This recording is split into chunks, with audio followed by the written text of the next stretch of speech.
one of the reasons why we brought Jason back for his biannual, though, is because his biannual. I feel like I'm at the doctor's office. Right. Well, we have to do a checkup on you because last time you were here, you were still in the process of launching your new podcast, Breaking Brews. No, it had just gone live. It had just gone live? Yeah, well, probably, I think it was the initial launch week. I did 5 episodes. I know those were all out there. And then I had done a couple more. Yeah. So it was very, very young. So, right. But at this point, though, you're 27 deep. So. Yeah, actually, 28. As we sit here tonight, 28 just went live. 28 just went live? And then 29 and 30 over the next 2 Wednesdays, and then season 1 will conclude. Oh, okay. Right on. And I'm going to take a little break. Okay. But a break from the actual podcast. I mean, when I started, the whole reasoning the whole steps process and what I did was I tried to get a big bank of episodes done because it's all evergreen content. It's not anything that's super in the moment. Right. In the intros and outros, if there's some news or if there's an ad, like I ran an ad for the Pink Boots event that they did a few weeks ago, I can always drop those in. But the bulk of the show is all about evergreen content, things that can help other breweries and bars and restaurants and businesses in general. So I'm trying to have a nice bank of episodes to where, like, if I miss a week, I'm okay. I can still just go to the bank and get an episode and put it in. Well, those are now all used. So got to record some more. I started with 15, and then I just kept recording, and then it all caught up, which I knew it would. But at the same time, I was like, there's other aspects of this that I'm looking to expand, so I started a Facebook group. Also hoping to do some stuff with some more stuff with Instagram, TV, and yeah, that was basically the idea behind it, was get some good content out there, take a little break. Probably it'll be August 21st when season 1 concludes officially, and then I'll probably come back in November-ish and launch season 2. Mm-hmm. Cool. And like you said, your Facebook group is always going to be open, so you'll be able to come in and out and like. And that's where I want to get a weekly live video series going to where we can have some interaction. Talk about a past episode, talk about something in the beer industry. Like we talked in segment 1 about platform. Ideally, once this thing gets going, we could have conversations about things like that. It's ultimately just having a constant resource out there, but at the same time, not just doing an episode every week of the actual podcast. Yeah, but you don't have to do an hour every week. What I'm discovering with this show as it continues to gain momentum is I'm getting more and more listeners each week. I want to give everybody some time to catch up. Go back, listen to the first 30. I'm going to run some ads and do some promotion for those 30 over the 3 months that I'm off, and then we'll come back with season 2 and have hopefully an even steadier base of listeners. Right on. So breakingbrews.com/podcast. You can subscribe to the show on iTunes, on Stitcher, on Google Play, and on Spotify. And when you're on there, make sure you give it a 5-star review. No, I'm not doing that. You're not doing that? Okay. He doesn't get 6 stars. He doesn't take our gimmick on our show. The fuck? Because I'm doing 7 stars. Well, one of the reasons why we brought you on is because we don't really talk marketing that much because, well, we don't do marketing. I do tangential marketing stuff. I do it for other companies. I don't do it for breweries. Right. You, in your daily life, you do that. Yeah. You work with breweries. You market breweries in Pittsburgh. But also, like we were talking, your podcast is focused on marketing. It's focused on the business aspects for the most part. Now, when I went into this, I knew that I didn't want to do another show like you guys are doing because I felt like, between you guys and Nick and the crew over at Weekly Recap and Doug with Should I Drink That, you guys have the beer review side of it down. So I didn't really feel it was necessary for me to do that too. Right. And where I felt there was a hole to be filled was in the business side. What can I do to create a resource for beer industry professionals and enthusiasts too, who just want to learn more about the business aspects. And that was the whole driving force behind, okay, we're going to look at sales, we're going to look at marketing, we're going to look at rebranding, we're going to look at culture, all these aspects of the beer world that we don't always talk about. We're going to put that center stage and create content that way.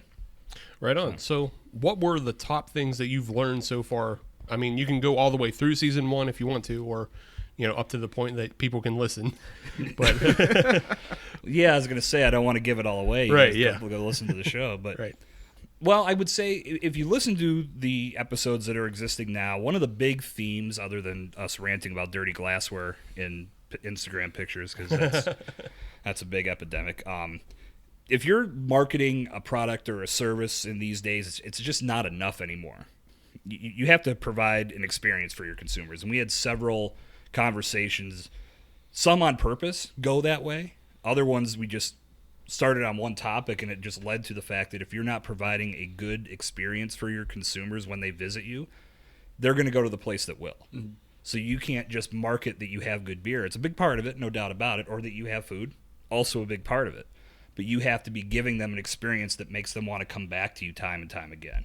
And many different professionals that I talked to on the show felt the exact same way. So that was probably number one, because a few of the episodes just went in that direction. It was hard to come back. Because it's like, yeah, I mean, this is where we're going, and it's very important. You just got to roll with it. Yeah. Yeah. Another thing I learned, the digital experience that you're creating through Instagram, Twitter, Snapchat, Facebook, YouTube, you name it, it translates over and bleeds over to what you actually have in your tap room, in your tasting room, in your bar, in your restaurant. People are getting that initial feel of who you are based on the personality that you put out there digitally. So if you have a very rigid, ugly, non-approachable digital presence, it could hurt your ability to draw people into your tap room. Or that's ultimately the end game, is to get people to come spend money with you. Or to go one step further, not have a digital presence at all. Yep. Yeah.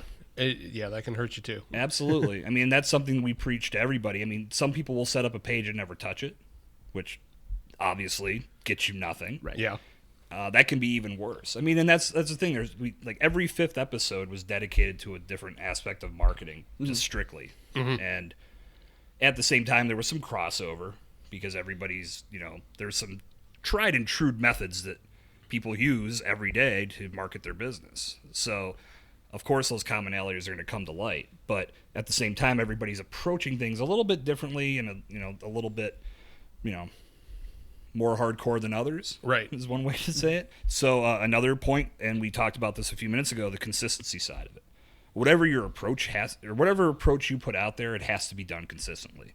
If you decide to post on your pages every day, you got to do it consistently. Mm-hmm. If your approach is to do something every other day, great. Just do that consistently. Don't post today and then don't touch it for 2 weeks and then come back a month later and do something again. I think a show that's not live as this episode that we're doing here goes live is I talked with a Facebook marketer, and we talked about Facebook Live. Mm-hmm. And that's something where people will do one live video and no one tunes in, and this sucks. I'm never going to get anything. And then they never do one again. No, and that's where that's absolutely where you have to be consistent, mm-hmm. because you have to do something that tells people you're going to be doing it, and then you have to. It's almost like a TV show. Yeah, mm-hmm. You're going live at 8:00 on Wednesday night. You got to do that every week. Right, and eventually people will start learning about it. People will start tuning in. And you got to build up to that over time. Like, you think about a major network when they launch a new show, they build up to that big mm-hmm. season premiere or series premiere. Yeah. That's what it takes. Like, you can't just do it once and think the whole world's going to tune in, and when they don't, you say, oh, God, this is not for me. That's just a short-sighted way of looking at it. And similar to that, but it's not Facebook Live, but the guys at breweries in PA, they started their Monday PA beer chat. Yeah, I enjoy that. They do their 5 questions mm-hmm. Through the hour of 9:00, but they started by advertising it, and then they just consistently do it. Mm-hmm. They didn't do it once and go, oh, we didn't get the engagement. Right. I think that was a great idea. I remember I was talking with Matt out at the beer festival at Seven Springs, and he told me that they were planning that. Mm-hmm. I was like, that's a really good idea, because they've been trying to figure out more ways to harness Twitter, and that's where that was one thing I said. I go, the power of Twitter is in the conversation. Yeah. Mm-hmm. I mean, you can share links and you can promote, but you get more from the conversations that you have with other professionals, and you can really establish your authority if you jump into a good conversation and provide something. Don't jump in there trying to sell. Right. Jump in there trying to show that you have something to say, and you have some knowledge on the topic too. Mm-hmm. It's like at a party. Yeah. Wander into a conversation. If you can contribute to that conversation, then you're going to be welcomed into the circle. If you're just coming in trying to sell your network marketing opportunity, like, get the fuck out of here, dude. We don't want you here. Pyramid schemes leave. Yeah, we don't want to buy any Amway. Wow, Amway. I went old school, huh? Well, this one is something that I think, I can only speak to Pittsburgh because I hear it a lot in Pittsburgh. Mm-hmm. Especially, like, for example, like if I'm doing a Spoonwood sampling up at Hell's Bottle Shop, I don't think any sampling's ever gone by where someone doesn't ask, when are you guys going to open in the North Hills? I don't want to drive to the South Hills. I don't want to go through a tunnel and go over a bridge. those things aren't scary. Right. I mean, other than when the Liberty Bridge caught fire, Except for that one time. But that's a sound piece of construction, Right. ladies and gentlemen. But I learned from talking to a lot of people that are in more remote areas that people will travel a great distance if you give them a reason to. yeah. Mm-hmm. And that, again, it comes down to how you market, what kind of voice you put out there, and then the experience that you give somebody. I know I'm going to get a good experience 45 minutes away versus one I'm going to get in my own neighborhood. I'm going to go to the one 45 minutes away. I mean, where I live, there is a bottle shop that will go unnamed that I will not do business with because their pricing is so ridiculously gougeful, if I may coin a phrase. I'm trying to think which one of the two it is. Or three, really, from my standards. You can guess off air. I don't because I mean there's Yeah, no, I'm probably not other gonna people say that think that everything is completely in. I will say one time I went in there and put a 12-pack of Perpetual IPA on the counter and he said $28.99. Fuck. And I looked around. He goes, "What are you doing?" I was like, "I didn't know I was at the fucking airport." He goes, "What do you mean?" I go, "That's the most ridiculous price I've ever heard. Like I'm gonna go down to Giant insane. Eagle and Yeah. pay half that." Yeah. I mean, I'm $18. Okay, it's still a little high, but I'd be willing. You're at $28.99, and it wouldn't have a sticker on it. Or on Right, the shelf. yeah. Yeah, So why of would it? course, why would it at that price? So yeah, I will gladly drive a few extra miles to pay a price that is, Cheaper, yeah. correct. Correct. Well, yeah. I mean, again, I'll pony up for a good beer, but I just want some good IPA in the fridge. Yeah. 12-pack for at the typical 12-pack price. That's what I Yeah. want to pay. Right. Christ. Yeah, that was nuts. But anyway, people will travel that distance if you give them a reason to. Right. So you have to think about that when you're developing your voice, and then when you're providing your experience, make sure that the people that you have in place are giving them an experience they want to have time and time again. And like I said, I could keep going, but we'll wrap up with this. Content that you share on social media platforms is written in ink. I know a common Twitter friend that we have is Worst Beer Blog, Yeah. and he does a hilarious job He does. of sharing some of the shit that Yeah. is on the internet. But that Yeah. you have to be so cognizant of what you put out there. Because even if you have like this pang of conscience 5 minutes later, someone's already screenshotted that shit. Yeah. And it's going to start circulating, and you Yeah. can't get away from it. Like, what was the one a few months ago with the guy just chose the hill to die on of the beer cans with the Crips and the blood? Oh, yeah. And it okay. wasn't even his brewery. I learned later, and I'm like, oh my God, this isn't even his brewery. Right. He's just Fighting defending for it. this for no reason. Oh, I Wow. didn't follow it that far. I just remember seeing it and going, enjoy your time. Yeah, right? And those are the things. I mean, again, that might have been a short-sighted decision to even do that for that brewery. I cannot remember the brewery's name now. And it They wasn't- took a step back. Yeah. They realized their errors. They did everything they could to rectify it. But this guy just kept fighting the snowflake battle. Yeah.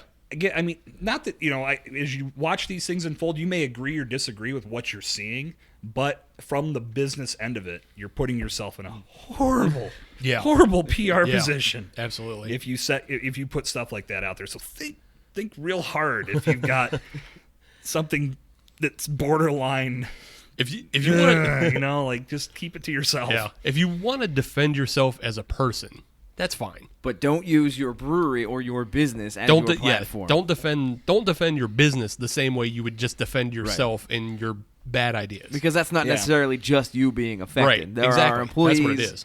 There are neighborhoods that could be not at risk, but Yeah, At risk. Jason, your podcast is a good example of things to do and things of what to do. Whereas Beer Blog is a good example of what not to do. or what can happen after Yeah. the fact. Yes. Yeah. Like this, you've earned this, buddy. Yeah, You're gonna hear yeah. it. Yeah, there's what was the one that he shared that I was like, holy fuck, I can't believe that happened. But it was somebody who they had a contract brewer, and they did a QA test of a batch of beer that the contract brewer brewed, and it wasn't good enough. And so they said, don't sell it. But the contract brewer held on to the batch and sold it later. oh, As the that- same yeah. beer and brewery. Yeah, Oh, and thought shit. they could just get away with it. Oh wow. Oh shit. Yeah. I didn't see that one, but wow. Yeah, that was like super bad business practice. The original brewery even posted a side-by-side of the bottles that this guy was selling, and what their original stuff was, and it's like completely two different beers. Oh, yeah. Like theirs is a clear, straw hazy, and like this was a murky copper garbage. It was bad. Yeesh. So I wanted to throw this out there. One of my favorite episodes of your podcast, and Breaking Brews Podcast. Breaking Brews Podcast. BreakingBrews.com/podcast. There you go. He knows how to plug. One of my favorite episodes, though, is episode 26 that just recently came out. And you had Aaron Williams from Monday Night Brewing. Yeah. And you were talking about paid Facebook ads. Uh-huh. That is one of the most actionable amounts of information that I've heard. Just because, like, a lot of times when I do a lot of videos for a marketing company, and they have a lot of the videos I edit are presentations of their Pechacucha style presentacucha. That's the coffee in this beer, right? No, that's the Cachefe. I thought I'd throw him off, and he remembered. Pechacucha is like 20 slides, 20 seconds, and you present your information. Okay. So a lot of these videos I've been watching, I've just like been picking up on marketing and SEO and things like that. But a lot of the times it's very vague. What Aaron was talking about on your show was like very straightforward, actionable content of like, here's how you build an ad for Facebook. Here are your kind of impression goals. Like if you're spending more than $1 for an impression, like don't do that. That's bad. So if anybody out there has a brewery or even just a small business, like listen to that episode. Thank you. No, I appreciate that. And that was really the idea with not just Aaron's episode, but everybody that I talked to bring on. It was really, doing some legwork at the beginning to see what they were passionate about, what they focused on in their business, and then could we take that and put it into something that would be digestible for a listener to say, okay, I can learn from this and then apply it myself. Yeah. And when I put the original message out on Facebook, and it was a Craft Beer Professionals Facebook page or Facebook group that I'm a part of, and I said I want to do an episode where we're talking about Facebook paid marketing. And I got a couple responses, and one of them was from actually Kaylee Losey, who was on Session 25. She responded earlier than anybody else and said, I haven't really done a lot of paid ads, but I've gotten some great traction just from organic. And then I started thinking, well, if we can do both, it's a nice 1-2 punch, because you have to have both. Right. You can't just do paid advertising. I mean, depending on your budget. If you have a ton of money to throw at it, then you could, to some degree, get away with not doing any organic posting. Yeah. But most small businesses aren't in that arena. They need to do some organic content combined with whatever budget they want to apply. So after she responded with that, and then Aaron responded, and actually what will be Session 29 next week is another gentleman who had responded. So we've got 3 episodes within about a 5-episode launch, all talking about all aspects of Facebook. And that was really the idea. Was like, within these 3 episodes, you've got a nice resource to learn both sides, get some opinions and tips and strategies from people that are using these strategies every day. Yeah. And walk away with something you can actually put to work for you. But that was the idea. If you make it too jargon-filled and it's too hard to understand it, you can't walk away from this saying, okay, I can go sit down at the computer and do it myself. Right. Yeah. Yeah. And like that's what I'll say about like Kaylee's episode was, if you have no money, like it's shoestring, no budget. Yeah. Which makes sense for all sorts of startup breweries, because all the money's going into the beer. Well, and there's another side of that too, that where when you're pretty fresh to the game, a lot of people that start a brewery, they haven't come from a background of running social media campaigns. So to get your feet wet, you don't want to just start throwing thousands of dollars at Facebook, because chances are your return is going to be minimal to none. So take the time to learn. Which is why I also liked episode 26, and it may be just a bias of mine, but Aaron was promoting that you should find somebody who does a lot of work with video and video editing and graphic design, me, and hire them to do that business for you, though, because I would say most people who do graphic design and video nowadays, like myself, we also have to know how to do SEO, copy. We have to know how to do all of that stuff, because a lot of our clients don't know how to implement things onto Facebook, or we have to hold their hand all the way through. And that might be a tougher sell at the forefront, because that seems like something that you don't expect to spend money on, to have the professional come in. but that's something that down the road it'll pay dividends. It's an investment. I'll tell you, It's a tougher sell, but you know what? Every brewery should be doing it from the get-go. Well, and you can go all the way back to session 1, the debut episode of the podcast, and Zach Morrow from Noblestein, one of the points that he made was to be self-aware of what you're good at and where you're weak. And it's nothing to be ashamed of.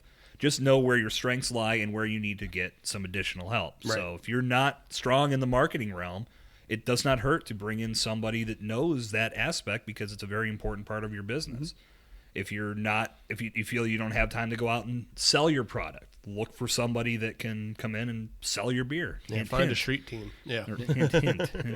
Hint. So Jason is pointing to himself for. I feel like I need to throw my hat in the ring for something. If you need somebody to sit on the couch, If you need somebody to engineer you something lazily. no, and eat sheets. Adam is a great hand model. He will hold a beer and you can take a picture for your Instagram feed. best in the business.